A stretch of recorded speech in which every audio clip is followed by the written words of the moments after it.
नमस्कार, स्वागत है आपका वॉट्स न्यूज में। आइए नजर डालते हैं आज की खबरों पर। मोदी के लिए ट्रंप का प्यार। ईरान को कड़ी चेतावनी देने के बीच अमेरिकी राष्ट्रपति डोनाल्ड ट्रंप ने ट्रूथ सोशल पर पीएम नरेंद्र मोदी के प्रति अपना स्नेह दोहराया।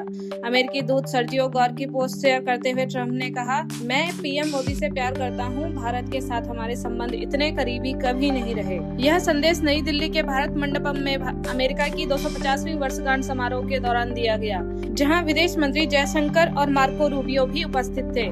भूटान पीएम की गुवाहाटी यात्रा। असम भूटान संबंध और मजबूत होंगे।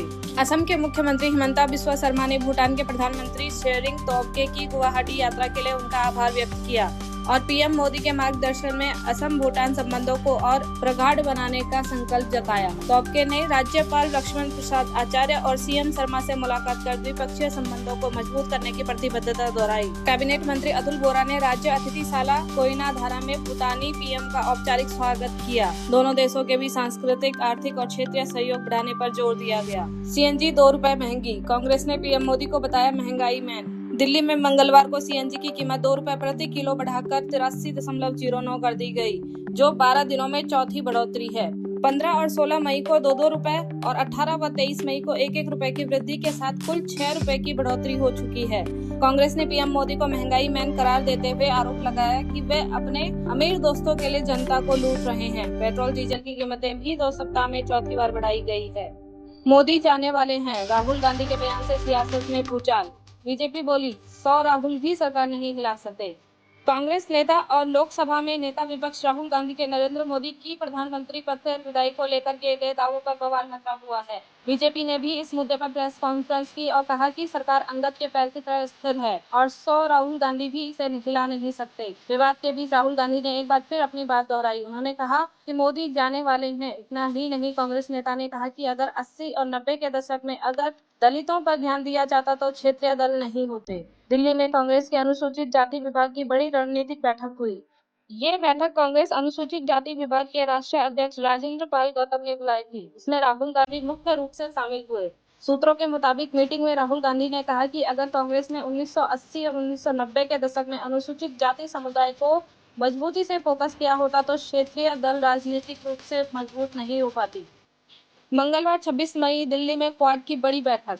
नई दिल्ली में आज एक बेहद अहम वैश्विक बैठक हो रही है, जिस पर पूरी दुनिया की नजर टिकी हुई है।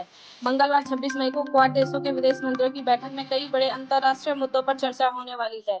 इस बैठक में इंडो पैसिफिक क्षेत्र में सहयोग बढ़ाने, समुद्री सुरक्षा मजबूत करने, महत्वपूर्ण खनिजों की सप्लाई, वैश्विक सप्लाई चेन और पश्चिम एशिया व रशिया यूक्रेन वॉर जैसे मुद्दों पर खास फोकस रहने की उम्मीद है। लेकिन सबसे बड़ा सवाल, आखिर क्वाड क्या है? क्वाड यानी क्वाड्रिलेटरल सिक्योरिटी डायलॉग एक रणनीतिक समूह है जिसमें इंडिया, यूनाइटेड स्टेट, जापान और ऑस्ट्रेलिया शामिल हैं। इस समूह का मुख्य मकसद हिंद प्रशांत यानी इंडो पैसिफिक क्षेत्र में शांति, स्थिरता और मुक्त व्यापार को बनाए रखना है। क्वाड की शुरुआत साल 2004 में हिंद महासागर में आई विनाशकारी सुनामी के बाद हुई थी। उस समय इन 4 देशों ने मिलकर राहत और बचाव कार्यों के लिए अपने सहयोग शुरू किया था। धीरे धीरे यही सहयोग एक बड़े रणनीतिक मंच में बदल गया। आज क्वाड सिर्फ सुरक्षा तक सीमित नहीं है। अब यह समूह टेक्नोलॉजी, साइबर सुरक्षा, सप्लाई चेन, समुद्री निगरानी, वैक्सीन, ऊर्जा और महत्वपूर्ण खनिजों जैसे क्षेत्रों में भी साथ काम कर रहा है। विशेषज्ञों के मुताबिक क्वाड का उद्देश्य इंडो पैसिफिक क्षेत्र में किसी एक देश का दबदबा रोकना और नियम आधारित व्यवस्था बनाए रखना है। आईएमडी का ऑरेंज अलर्ट। तेलंगाना में 29 मई तक आंधी तूफान की चेतावनी। भारत मौसम विभाग ने हैदराबाद में 29 मई तक तूफान और बारिश का पूर्वानुमान जताते हुए तेलंगाना के कई जिलों में ऑरेंज अलर्ट जारी किया है। हालांकि 28 मई तक लू की स्थिति बनी रहने की संभावना है। नलगोंडा में राज्य का सबसे अधिक तापमान 46.5 डिग्री सेल्सियस दर्ज किया गया, जबकि हैदराबाद के 4 मीनार क्षेत्र में 42.5 डिग्री सेल्सियस रहा। कई जिलों में पारा 46 डिग्री सेल्सियस से अधिक पहुंचा। निवासियों को सतर्क रहने और यात्रा सावधानी से योजना बनाने की सलाह दी गई है।